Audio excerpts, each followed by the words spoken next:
ঈদের দিন কোথায় গেলাম, কোথায় ঘোরাঘুরি করলাম, কি কি খেলাম তাই নিয়ে থাকছে আজকের ব্লগটি। Hello everyone, welcome back to my new video blog. সবাইকে জানাই ঈদ মোবারক। ব্লগটা ছাড়তে আসলে একটু লেট করে ফেললাম, আর যেদিন ঘুরতে গেছিলাম এই দিন ছিল ঈদের পরের দিন। তো এখন সোজা চলে যাচ্ছি আমাদের যশোর মণিহার এবং রাজারহাটের মাঝামাঝি অবস্থিত বিকে সিটিতে। তো এখন যে জায়গাটা দেখতে পাচ্ছেন এটা আমাদের যশোর মণিহার। তো আমি চলে আসলাম বিকে সিটিতে। এখন ঘুরে ঘুরে আপনাদের দেখাবো বিকে সিটির ফুল লুকটি। আমি এই ফার্স্ট টাইম বিকে সিটিতে এসেছি, তাই ভাবলাম আপনাদের সাথে একটা ব্লগ শেয়ার করা যেতেই পারে। আমি তাদের প্রতিটা ফ্লোরই আপনাদেরকে ঘুরে ঘুরে দেখাচ্ছি এবং প্রতিটা ফ্লোরই খুব সুন্দর করে ডেকোরেশন করা আছে।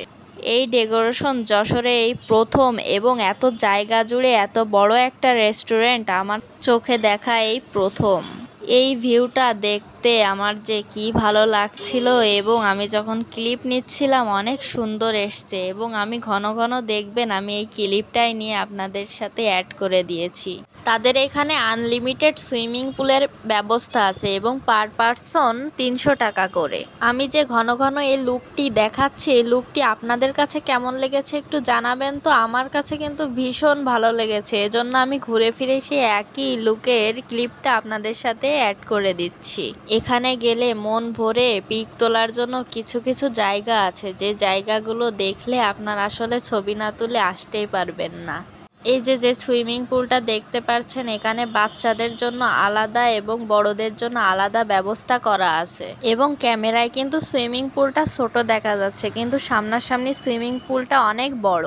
এখানে এখন যে ভিডিওটি দেখতে পাচ্ছেন এটা আমি মূলত টিকটকের জন্য করছিলাম, তো সেটাও অ্যাড করে দিয়েছি এই ভিডিওতে। এতক্ষণ আমি যে জায়গা জুড়ে ভিডিও করছিলাম সেটা ছিল ক্যাফে সেকশন। এখন যেখানে যাচ্ছি এটা হচ্ছে সেই সুইমিং এর জায়গায় যাচ্ছি। এতক্ষণ তো উপর থেকে দেখিয়েছি, এখন কাছ থেকে দেখাবো। তো সুইমিং এ যাওয়ার আগে বড় করে লেখা আছে বিকে সিটি, আর এর ভেতরে পার পারসন টিকিট 50 টাকা। তো আমরা এই রিসিপশন থেকে 6 জন টিকিট কেটে নিলাম, এখন ঢোকার পালা। আপনারা যারা গিয়েছেন তারা জানেন এর প্লেসটা কত বড়, আর যারা যাননি তারা ভিডিও দেখলেও বুঝবেন না প্লেসটা আসলে কত বড়। তো এখন সামনের দিকে এগিয়ে যাচ্ছি এবং আরো কাছ থেকে ঘুরে ঘুরে দেখবো, খাবার অর্ডার দিব এবং কিছু পিক তুলবো। তো আমরা যখন গিয়েছিলাম তখন বিকাল, তো বিকালের থেকে নাকি রাতের লুকটা বেশি সুন্দর। তো আমি এখানে বসে আছি, এটা হচ্ছে ফটোশুট করার একটা স্টেজ।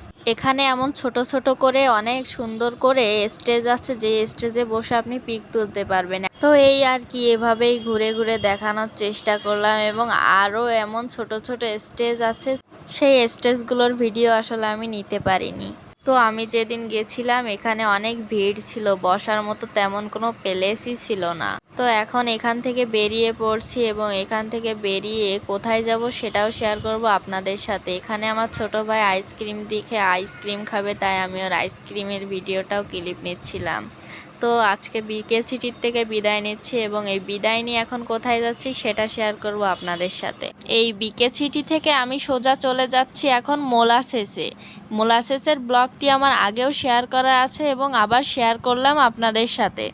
এই মোলাসেস অবস্থিত আমাদের যশোর পুলের হাট কৃষ্ণবাটিয়া এলাকায়, এবং মোলাসেসের পরিবেশটাও কিন্তু আমার অনেক ভালো লাগে। তাদের ডেকোরেশন এবং তাদের সৌন্দর্যটা আসলেই কিন্তু অন্যরকম। আমার কাছে বেশিরভাগই ভালো লাগে ন্যাচারাল ভাবে যে রেস্টুরেন্টগুলো তৈরি করা হয়। তো আমি মোলাসেসে যখনই যাই তখনই দেখি অনেক ভিড়। তো আজকে নিচেই জায়গা পাইনি, তাই উপরে চলে গিয়েছি এবং সেখান থেকে অর্ডার দিয়েছি ক্রিসপি চিকেন এবং কোল্ড কফি। তো অনেক তো ঘোরাঘুরি করলাম, এখন বাসায় যাওয়ার পালা। তো আজকে আমার ভিডিওটি এই পর্যন্তই। সবাই ভালো থাকবেন, সুস্থ থাকবেন, আল্লাহ হাফেজ।